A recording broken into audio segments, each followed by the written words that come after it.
Hello everybody, and you've tuned into your favorite chat show, Star Jam, with your very favorite host, Rohini Edukula. Ende edurishthirikkunna gentleman has donned several caps, that of an actor, scriptwriter, director, and the most, the most popular TV host. It's my pleasure to have on the show Adoor Govindankutti. നമസ്കാരം. എന്നെക്കാളും ഈ സ്ഥാനത്തിരിക്കേണ്ടത് probably ഗോവിന്ദൻകുട്ടിയാണ്, because you such a popular anchor അല്ലേ. അപ്പം I can probably take a few lessons from you ഇന്ന് അല്ലേ. Yes, lesson number 1. നമ്മളിങ്ങനെ ടെലിവിഷൻ ആങ്കറിങ്ങിന് വേണ്ടി ഇറങ്ങി പുറപ്പെടുമ്പോൾ ഇത്തരത്തിലൊരു ബുക്ക് കൈവെക്കാൻ പാടില്ല. നമുക്ക് താഴ്ത്തിക്കാം. ഓക്കെ. എന്തും ചോദിക്കാനും എന്തും വിളിച്ചു പറയാനും എന്തിനും മറുപടി പറയാനുമുള്ള സാധനം ഉണ്ടാവണം. നമ്പർ 2. നമ്പർ 3, അത്യാവശ്യം നമ്മൾ ജീവിക്കുന്ന ചുറ്റുപാടിനെ പറ്റിയും നമ്മുടെ ജീവിത സാഹചര്യങ്ങളെ പറ്റിയും നമ്മുടെ നാടിനെ പറ്റിയും നമ്മുടെ ഭാഷയെ പറ്റിയും വിവരം ഉണ്ടാവണം. അപ്പൊ ഞാൻ ഗോവിന്ദൻകുട്ടിയുടെ അത്ര ഒരു ലെവലിൽ എത്തിയിട്ടില്ലല്ലോ ആസ് എൻ ആങ്കർ. അപ്പൊ ഞാൻ ഈ പേപ്പർ തിരിച്ചെടുത്തോട്ടെ. ഈ 3 stars already you have. Thank you. So you've been missing in action actually. ഒരു കുറച്ച് നാള്. As in, I'm not saying that you're not active in the field or in the industry. What are you doing now? What are you involved in? ഇപ്പം എന്താ ചെയ്യുന്നത്? I love to do cinemas. എനിക്ക് cinema സംവിധാനം ചെയ്യുന്നത് ഇഷ്ടമാണ്, cinema എഴുതുന്നത് ഇഷ്ടമാണ്, കൂടുതൽ സിനിമ അഭിനയിക്കുന്നത് ഇഷ്ടമാണ്. എൻ്റെ ആദ്യ സിനിമ, ഞാൻ സംവിധാനം ചെയ്ത ആദ്യ സിനിമ പൂർത്തീകരിച്ചതിന് ശേഷം ഞാൻ കുറച്ച് നാൾ ന്യൂയോർക്ക് ഫിലിം അക്കാഡമി എന്ന് പറഞ്ഞ സ്ഥാപനത്തിൽ ന്യൂയോർക്കിലും കാലിഫോർണിയയിലും, അതായത് ഹോളിവുഡിലും പഠിക്കാൻ വേണ്ടി പോയിരുന്നു. ആ ഒരു ഗ്യാപ്പിനെ പറ്റിയായിരിക്കും ഒരു പക്ഷേ രോഹിണി ചോദിച്ചിരിക്കുന്നത്. I was not there in the limelight. And I know you are very inspired by Mohanlal. Oh, so much അല്ലേ. അപ്പോൾ സ്പിരിറ്റിൽ ഒരു അങ്ങനെ ഒരു റോള് ചെയ്യാൻ കിട്ടുക എന്ന് പറയുന്നത് I think it's extremely lucky. Because എല്ലാ സീനിലും തന്നെ മോഹൻലാലിൻ്റെ കൂടെ എല്ലാ സീനും തന്നെ യു വർ ദേർ അല്ലേ. എല്ലാ സീനിലും തന്നെ, almost in every scene. So it was like a dream come true for you. അങ്ങനെ തന്നെയായിരുന്നു, ഒരു സ്വപ്ന സാക്ഷാത്കാരം എന്നൊക്കെ പറയാം. എൻ്റെ രഞ്ജിത്തേട്ടനോടാണ് എനിക്ക് ഏറ്റവും, എന്നെ വിളിച്ചു തരികയായിരുന്നു. ഈ മോഹൻലാൽ എന്ന് പറയുന്ന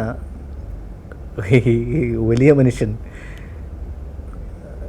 ഒരു പ്രത്യേക മനുഷ്യനാണ്. നമ്മൾ അദ്ദേഹത്തിൻ്റെ കൂടെ അഭിനയിക്കുമ്പോഴാണ് നമുക്ക് മനസ്സിലാവുന്നത് ഇതൊരു വലിയ ചെറിയ കാര്യമാണ് ആക്ടിങ്. കാരണം അദ്ദേഹം ചെയ്യുന്നത് അങ്ങനെയാണ്. പല കാര്യങ്ങളും ഒരു കാര്യത്തെ ഉൾക്കൊള്ളുക. എനിക്ക് തോന്നുന്നു അദ്ദേഹത്തിൻ്റെ, ഞാൻ ജനിച്ച സമയത്ത് അദ്ദേഹത്തിനൊരു 4-5 സൂപ്പർ ഹിറ്റുകൾ ഉണ്ടായി. അദ്ദേഹം സൂപ്പർ സ്റ്റാർ ആയിക്കഴിഞ്ഞു.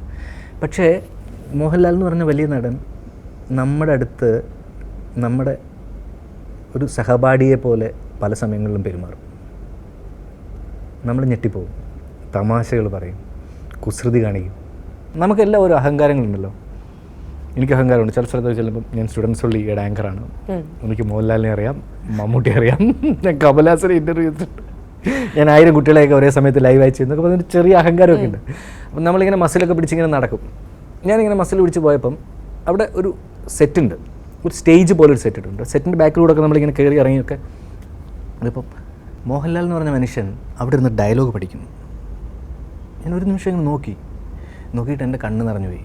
അദ്ദേഹത്തിൻ്റെ ലൈഫിൽ എയിം ചെയ്ത എല്ലാ ടാർഗറ്റുകളും ലൈഫിൽ 30 വയസ്സിനകത്ത് ഒരു പക്ഷേ അച്ചീവ് ചെയ്ത ആളാണ്. ദേശീയ അവാർഡ്, അന്താരാഷ്ട്ര പുരസ്കാരം.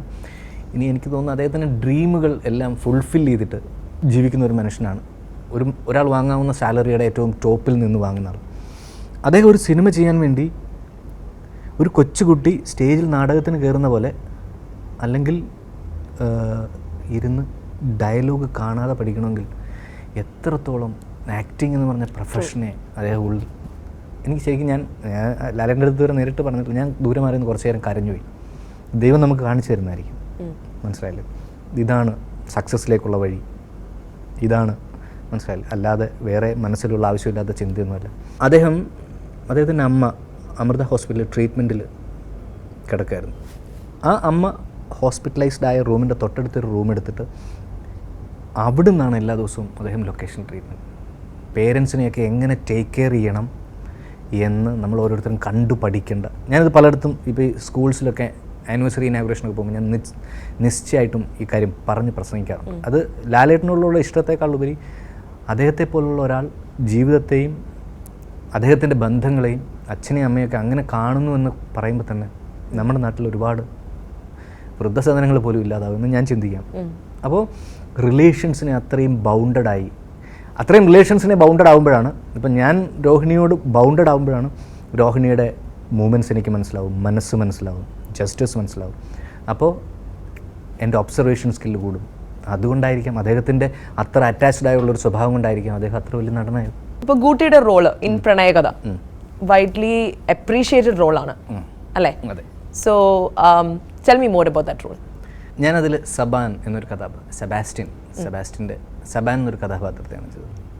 അപ്പോൾ യൂഷ്വലി എന്നെ കണ്ടാൽ നല്ല കുട്ടിയല്ലേ, വളരെ നല്ല കണ്ടാൽ മാത്രം അവിടെ ഞാനൊന്ന് അടിവരയിട്ട് പറയാണ്, കണ്ടാൽ മാത്രം. ഓക്കെ.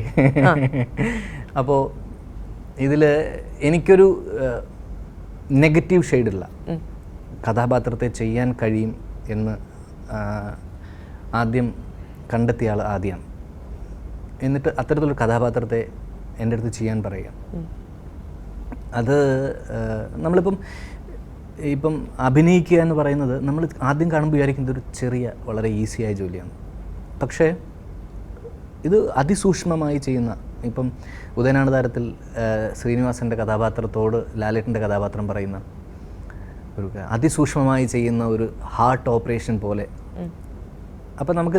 അപ്പോൾ ഇതിൽ റിയൽ ഗോവിന്ദൻകുട്ടിയിൽ നിന്ന് ഗോവിന്ദൻകുട്ടി ചെയ്യുന്ന കഥാപാത്രത്തിലേക്ക് എത്രത്തോളം എനിക്ക് എന്നെ തന്നെ സ്ട്രെച്ച് ചെയ്ത് കൊണ്ടുപോകാൻ കഴിയുന്നു എന്നിടത്താണല്ലോ എൻ്റെ അഭിനയ മികവ്. അപ്പോൾ അതാണ് ഇതിനകത്ത് ചലഞ്ച്.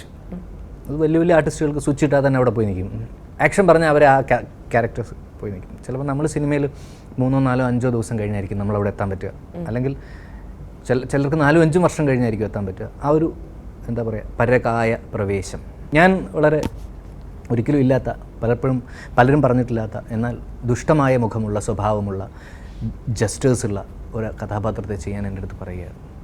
ആ കഥാപാത്രത്തിൽ നിന്ന് എനിക്കുണ്ടായ ഒരു തിരിച്ചറിവ്, ഇപ്പം എനിക്ക് സ്റ്റുഡൻസുകൾ എന്തുകൊണ്ട് നന്നായി ചെയ്യാൻ കഴിഞ്ഞു എന്ന് ചോദിച്ചാൽ ഐ ക്യാൻ ഡു എന്നുള്ളൊരു തിരിച്ചറിവാണ്. പലപ്പോഴും നമ്മളെ തന്നെ ബോധിപ്പിക്കാറുണ്ട്, you can do, I can do. പക്ഷേ കൃത്യമായി നമ്മുടെ സബ് കോൺഷ്യസിൽ നിനക്കത് ചെയ്യാം എന്ന് തോന്നുന്ന മൊമെൻറ്റ് മുതൽ പിന്നെ നമ്മളെ പിടിച്ചാൽ കിട്ടില്ല.